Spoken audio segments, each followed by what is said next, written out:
Halo sobat anime, kita gas lagi dah upload profilnya. Dan seperti biasa tolong bantu komen dan juga tolong bantu like. Dan juga yang lainnya bantuin apa kek terserah.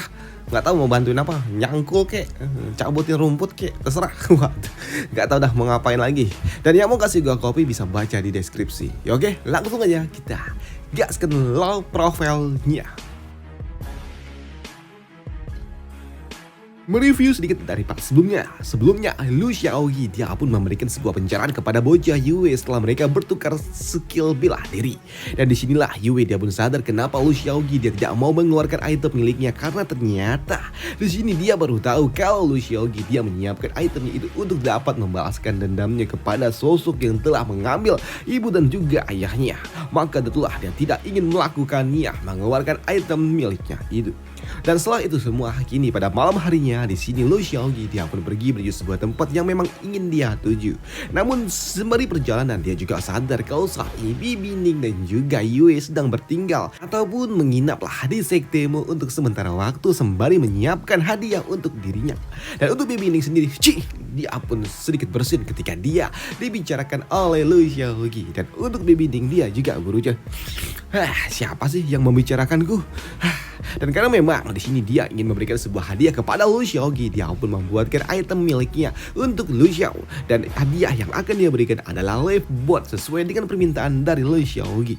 Tapi karena memang Lu Xiaoyi adalah tipe orang yang memang agak sedikit ceroboh dan juga menyebalkan, di sini tante duhai ini Bibi Ning dia pun memberikan sebuah hadiah tambahan, yaitu sebuah mantra pertahanan diri di dalam live bot miliknya. Namun untuk Lu Xiaoyi sendiri saat ini sembari dia berjalan menuju tempat yang memang dia tuju, dia juga merasa kalau sedikit iri dengan Yue yang merupakan seorang MC yang ada di dunia ini.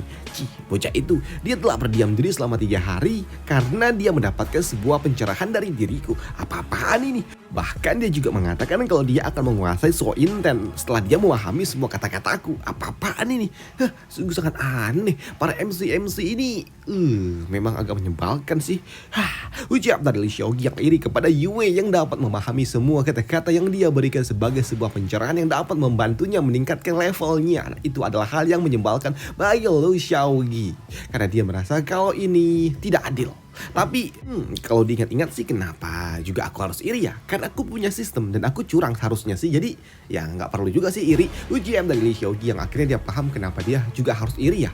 Padahal dia juga punya sistem. Tapi ya sudahlah. Lagi pula saat ini aku juga telah menembus ranah beginner dan sekarang skill yang aku miliki harusnya telah meningkat. Ujian dari Lu Xiao. Namun tak lama setelahnya, kini dia pun tiba di tempat yang memang dia tuju. Dan tempat yang dia tuju ternyata adalah area pemakaman.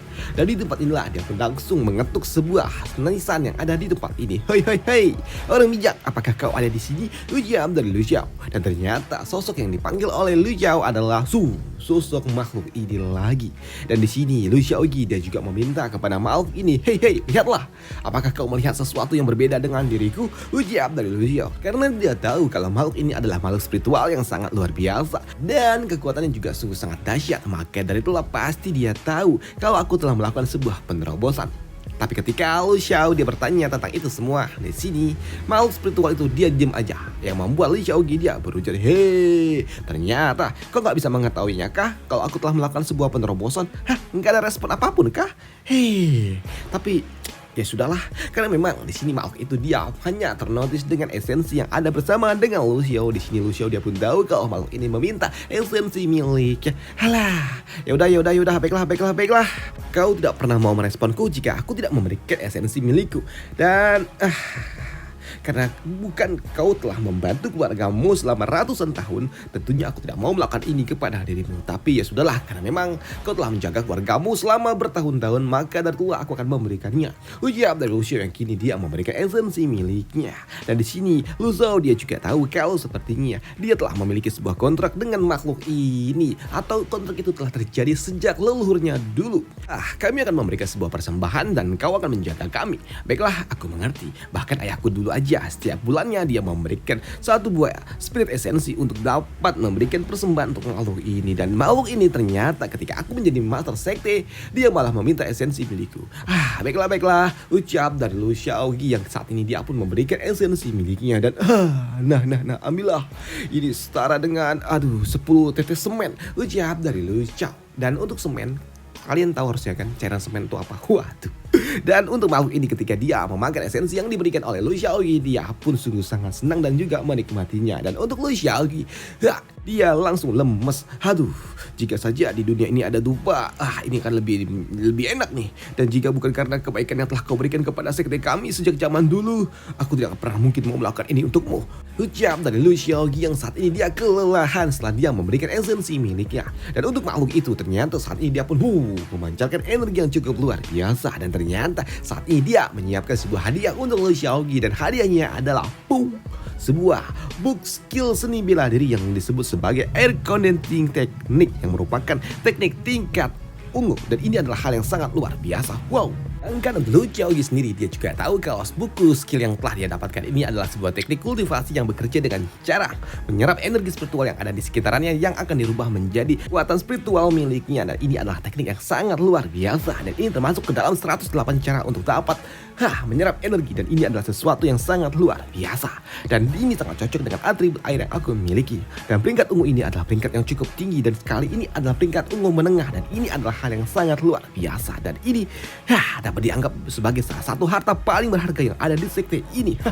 Ucap dari Lu Xiaoyi. Selain itu juga dia pun mendapatkan notifikasi lagi kalau ternyata teknik ungu ini adalah teknik tingkat menengah, dan jelas ini adalah hal yang sangat luar biasa. Dan itu membuat Lu Xiaoyi dia juga agak sedikit bingung bagaimana bisa makhluk spiritual ini memberikan buku skill tingkat tinggi seperti ini. Wah, bukankah ini buku item tingkat tinggi? Ucap dari Lu Xiao. Itu saking tidak percayanya Lu Xiao, dia juga bertanya kepada makhluk ini, apakah kau benar-benar tidak membuat kesalahan kah?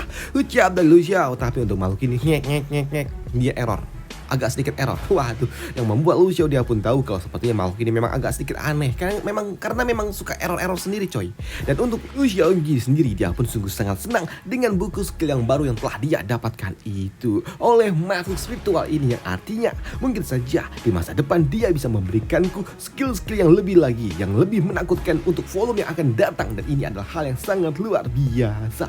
Mungkinkah ada sebuah kesempatan untuk mendapatkan teknik tingkat orange? Ini sungguh luar biasa. Kalau begitu, aku akan memerasnya dengan esensi yang aku miliki. Ucap dari Lu Xiaoyi. Maka dari sini dia pun kembali mencoba menawarkan esensi miliknya untuk ditukar dengan skill bela diri yang lebih banyak lagi. Tapi untuk makhluk spiritual itu dia pun bengong diam aja, yang membuat Lu Xiaoyi dia pun tahu kalau sepertinya makhluk ini nggak ngerti apa yang dia ucapkan. Baiklah, sepertinya kau tidak paham. Jadi ya udahlah. Jadi aku tidak tahu tentang yang lainnya, terserah dah. Tapi di sini Lu Xiaoyi dia juga bingung kenapa makhluk ini kadang-kadang bisa mengerti dengan apa yang dia inginkan. Begitu juga dengan diriku. Walaupun dia tidak berbicara apapun, tapi kenapa aku mengerti dengan kata-katanya? Ini sungguh sangat aneh. Apakah karena ini kami saling terhubung kah? Atau karena aku telah terbiasa? Entahlah. Ucap dari Lu Xiaoyi ketika dia melihat makhluk ini yang kini melambai-lambai mengucapkan selamat tinggal dan sampai jumpa lagi nanti. Dan bahkan dia juga tahu bagaimana caranya mengucapkan sampai jumpa, dan ini benar-benar cukup membahagiakan. Ucap dari Lu Xiaoyi. Sedangkan di sisi lainnya saat ini Dongli dia terlihat sungguh sangat frustasi. Dia sangat frustasi dengan penampilan yang ditunjukkan oleh muridnya ini, yang kali ini kata-katanya mirip dengan kakaknya yang selalu saja berkata-kata yang menyebalkan. Dan untuk Dongli, dia juga frustasi kenapa muridnya menjadi seperti ini. Dan ini adalah hal yang benar-benar kacau. Kakakku dia adalah master sekte dan dia bersikap seperti ini, dan sekarang muridku juga sama seperti ini. Bukankah ini akan berbahaya? Ucap dari Dongli yang takut kalau muridnya bakal kenapa-napa nanti ketika dia pergi keluar dari sekte. Tapi untuk Xiao Qiu dia pun malah senang ketika dia berbicara seperti master sekte, yang membuat Dongli pun frustasi. Bocah ini dia telah mencapai 30% dari kata-kata yang sering diucapkan oleh kakak.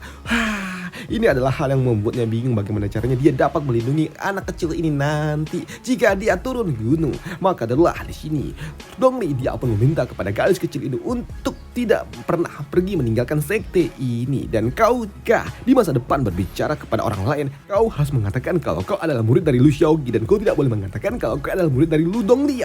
Ucap dari gadis cantik ini. Dan ingat, kau adalah murid dari Lu Xiaoyi jika kau berbicara di luar sana. Ucap dari gadis ini yang membuat gadis kecil itu dia pun bingung. Dan karena memang telah mengatakan itu semua di sini, Dongli dia pun mengusir gadis kecil itu untuk pergi keluar dari aulanya. Karena memang di sini Dongli mengatakan itu semua karena dia juga pernah mendengarkan sebuah kabar dari kakaknya kalau orang-orang yang ada di luar sana di bawah gunung, orang-orang itu sungguh sangat bahaya dan juga jahat.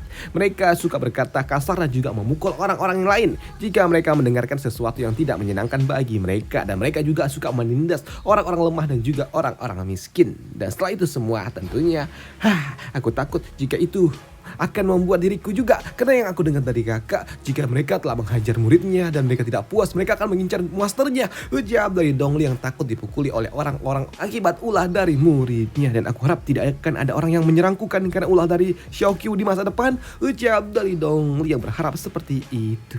Mungkinkah aku harus segera menyerahkannya kepada kakak agar aku tidak dipukuli? Ujar dari Dongli. Tapi di sini dia agak sedikit ragu juga untuk menyerahkan gadis kecil itu kepada kakaknya karena gadis itu sangat imut. Dan itu membuatnya pun galau tentang apa yang harus dia lakukan, dan pada akhirnya dia pun bersumpah kalau dia akan melatih gadis kecil itu menjadi lebih kuat lagi agar tidak akan ada orang yang mengganggu dirinya di masa depan. Dan yang kedua, aku tidak akan pernah mengizinkan Xiaoqiu untuk turun gunung sampai kultivasinya cukup kuat, dan dengan begitu harusnya dia tidak akan pernah menjadi masalah untuk diriku. Dan ketika Dongli dia akan bersumpah dengan semua janji dirinya, di sini dia pun terdiam sejenak dan pada akhirnya dia pun bersumpah dengan atas nama kakaknya aja karena dia takut kalau dia nggak bisa mendapati janjinya itu. Jadi ya udah pakai nama kakaknya aja. Ujar dari gadis imut ini. Yos.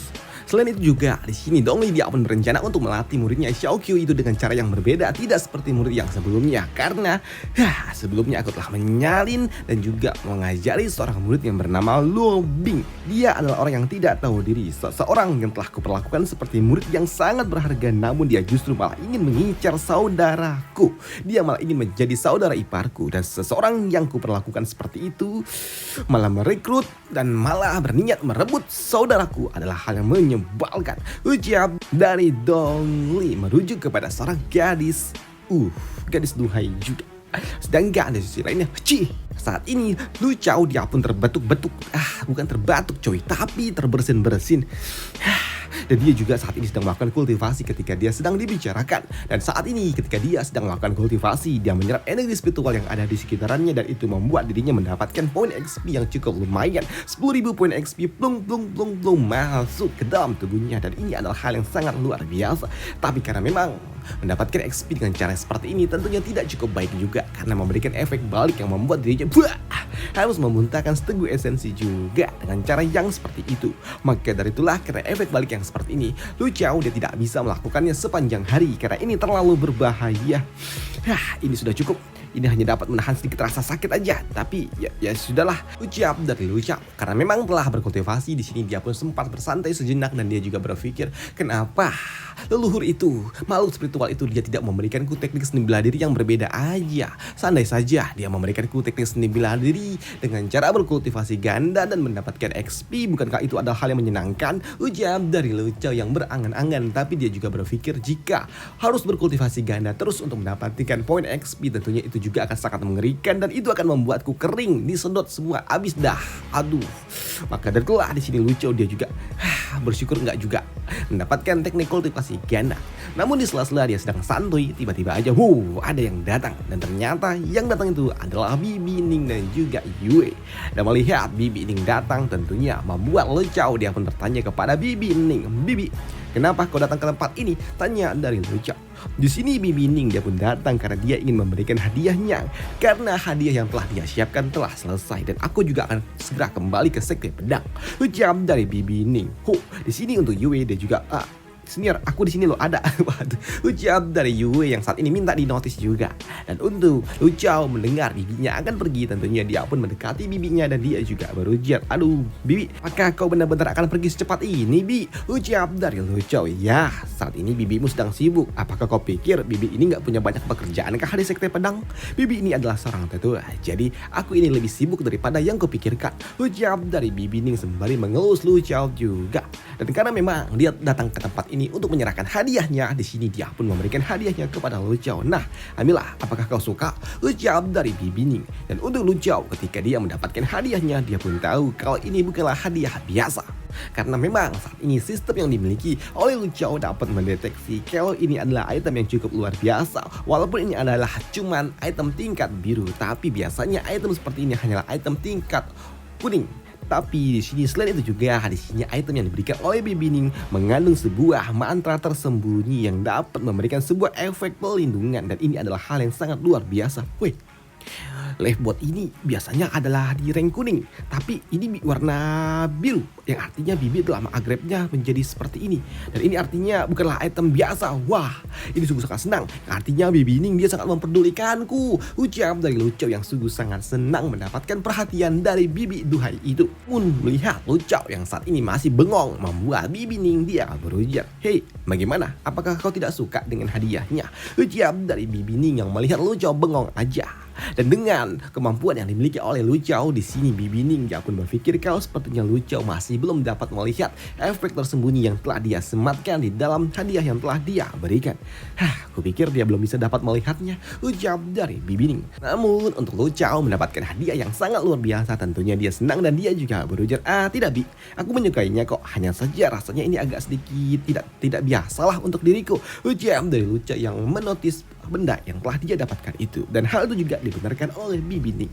Ya, itu benar. Dan sekarang kau berkultivasilah dengan cukup keras, dan mulai sekarang mungkin nantinya di masa depan kau dapat melihat sesuatu yang berbeda di dalam benda itu, ucap dari Bibi Ning. Dan Bibi Ning juga berpikir kalau sepertinya Lucao dengan kultivasinya yang ada saat ini saja dia dapat menotis kalau ada sesuatu yang berbeda walaupun dia nggak tahu apa yang ada di dalam sana. Bocah ini dia sungguh sangat luar biasa. Apakah dia memiliki bakat untuk dapat menempa sebuah item? Luar biasa, ucap dari Bibi Ning yang menilai Lucao plus lah. Dan untuk Lucao tentunya dia sungguh sangat senang. Ya Bibi, aku akan berlatih keras karena itu adalah sebuah berkah untuk dapat hidup lebih panjang, dan aku akan terus berkultivasi dengan benar, ucap dari Lucao. Dan untuk hidup yang panjang, mendengar apa yang diucapkan oleh Lucao tentunya menotis Bibi Ning, karena memang apa yang diucapkan oleh Lucao adalah kata-kata yang sama-sama persis dengan apa yang biasa disebutkan oleh emaknya Lucao yang merupakan entah saudara entah rekan dari Bibi Ning. Dan itu membuat Bibi Ning dia pun teringat dengan emaknya Lucao yang memiliki prinsip yang sama untuk ingin hidup lebih dari 500 tahun. Dan ini adalah hal yang sangat luar biasa. Dan hal itu juga membuat Bibi Ning dia pun teringat dengan emaknya Lucao yang ingin hidup panjang, tapi sayangnya dia harus binasa, harus meninggal ketika dia harus menghadapi monster yang datang menyerang. Dan kenapa dia malah datang ke garis depan dan berakhir seperti itu. Dan itu adalah hal yang cukup menyedihkan. Dan kan untuk Lucao dia juga tahu apa yang dipikirkan oleh Bibi ini tentang ibunya. Dan dia juga berujar, ibu, dia bilang kepada diriku kalau dia ingin hidup lebih dari 500 tahun. Dan sayangnya dia meninggal dengan cepat. Dan kami akan terus merayakan ulang tahunnya di setiap tahun. Jadi setidaknya aku tahu kalau dia akan hidup selama 500 tahun untuk dirinya, ucap dari Lucao. Dan untuk Bibi Ning, ya aku mengerti. Dan kalau memang begitu yang kau inginkan, baiklah aku mengerti. Dan di sini Bibi Ning dia juga memberikan sebuah hadiah lainnya lagi kepada Lucao, yaitu skill seni bela diri untuk dapat menempa sebuah item. Dan tidak ada salahnya jika kau memiliki waktu luang, silakanlah kau pelajari teknik ini dan siapa tahu kau menyukainya. Dan di dalam teknik ini ada kemungkinan ya siapa tahu kau berbakat, ucap dari Bibi Ning yang memberikan sebuah item miliknya ataupun skill seni bela diri yang ia miliki. Dan untuk Lucao tentunya mendapatkan hadiah hal seperti ini, buku skill seni bela diri dengan cara gratis. Tentunya ini adalah hal yang sangat luar biasa. Dan karena memang urusan yang ada di tempat ini telah usai, di sini Bibi Ning dia pun memutuskan untuk pergi. Dan untuk Lucao, sekarang kami pergi dulu, ucap dari Bibi Ning. Ya, baiklah, hati-hati Bi, sampai jumpa lagi dan hati-hati di jalan, ucap dari Lucao. Dan untuk Yue dia juga meminta notis dari Lucao, senior aku juga akan pergilah. Iya, pergilah, ucap dari Lucao. Dan setelahnya kini mereka pun pergi meninggalkan sekte Mo dan kembali ke sekte pedang. Mereka ini bukan satu sekte coy, mereka berbeda sekte. Dan untuk Lucao dia pun juga senang mendapatkan hadiah yang sangat luar biasa dan juga kunjungan dari bibinya. Namun setelah Bibi Ning pergi, tiba-tiba aja ada yang datang saat ke arah dirinya. Dan ternyata itu adalah sebuah item yang tertulis di gagangnya tulisan berasal dari sekte Genji yang membuat Lu Chao dia pun tahu, hei sekte Genji beraninya kau memberikan hal seperti ini. Ujar dari Lu Chao yang tahu kalau ini adalah sebuah pesan. Dan untuk sekte pedang juga statusnya yang ada di wilayah ini, kita bedah dulu nih status sekte yang ada di tempat ini nih. Dan untuk sekte pedang ternyata dia adalah salah satu dari 4 top sekte yang ada di dunia. Dan untuk sekte pedang juga mereka memimpin dari 300 sekte lainnya lagi yang ada di wilayah sekitarannya. Dan untuk sekte pedang mereka membagi wilayah itu menjadi 3 bagian, yaitu 100 atas, 100 tengah, dan juga 100 bawah. Dan setiap dari 100 itu juga tentunya ada peringkat satunya dan juga peringkat yang bawahnya. Selain itu juga untuk peringkat bawah dan ya, sektemu ada di sekte peringkat bawah. Dan untuk sektemu itu sendiri dia ada di bawah, paling bawah, paling bawah. Sektemu peringkatnya paling bawah di sekte bawah. Dan disinilah sekte yang lainnya lagi nih, sekte yang telah mengirimkan pesan kepada Lu Chao, yaitu sekte Genji yang ada peringkatnya 1 peringkat di atas sektemu, yang artinya mereka hanyalah sekte-sekte bawah, yang membuat Lu Chao dia pun sedikit kesal juga. Tapi ya sudahlah, di sini poinnya, kirim pesan yang diberikan oleh sekte Genji adalah sebuah pesan yang awalnya itu adalah hal yang cukup menyebalkan bagi Lu Chao, karena dulu saja mereka adalah sekte bawah dan mereka berani-beraninya mengirimkan pesan seperti ini. Sungguh sangat sombong sekali mereka. Padahal mereka, sekte Genji, sekte Mo dan juga sekte Kyushu, mereka awalnya adalah sekte yang hidup berdampingan di dalam radius 50.000 km dari tempat ini. Dan sekte Mo lah yang memegang kendali di tempat itu. Dan sekarang mereka berani-beraninya ingin menguasai sekteku kah? Setelah ayahku meninggal, mereka ingin menguasai tanah ini. Kurang ajar. Di masa lalu, sekte Mo lah yang mengambil alih keputusan dan mengundang mereka bertiga untuk berkumpul. Dan sekarang mereka mencoba melangkahi kami setelah ayahku tiada. Berani sekali. Ujar dari Lu Chao. Dan sekarang kalian berpikir untuk bertingkahkah di depanku? Tidak mungkin. Ujar dari Lu Chao yang kini menyiapkan item itu untuk kembali mengirimkan pesan kepada sekte Genji. Lu Chao dia pun kembali mengirimkan pesan kepada sekte Genji. Sedangkan di sisi lainnya, di sekte Genji itu sendiri saat ini ternyata ada sekte Kyushu yang saat ini sedang berbicara dengan seorang master dari sekte Genji. Namun di sini master sekte Genji dia pun berencana untuk menaklukkan sekte Mo di bawah kendalinya, karena dengan skill dan juga bakat yang dimiliki oleh sekte Mo saat ini, mereka tidak punya lagi hak untuk dapat berdiri. Ucap dari orang tua itu sebelum pada akhirnya datang sebuah pesan yang dikirimkan oleh Lu Chao. Pesan yang diberikan oleh Lu Chao akhirnya datang. Balasan yang datang dengan sangat cepat. Bocah itu pasti dia ketakutan dan sekarang dia pasti gemetaran.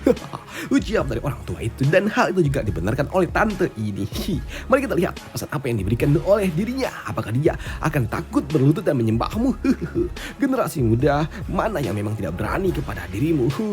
Sudah saatnya bagi sekte Mo untuk menyerah. Ucap dari tante ini. Yap, mari kita lihat pesan apa yang dikirimkan oleh bocah tengil itu.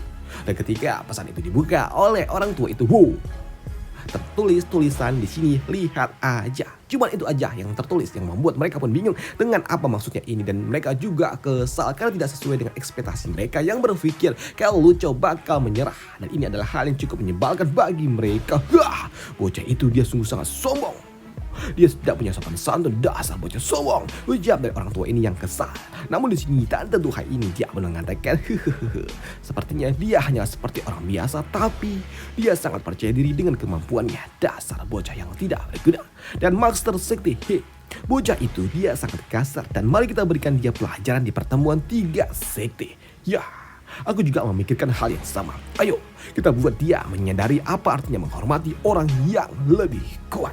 Ujar dari orang tua ini yang akan mengadakan sebuah pertemuan dari 3 sekte. Dan pertemuan itu akan dibahas di part selanjutnya.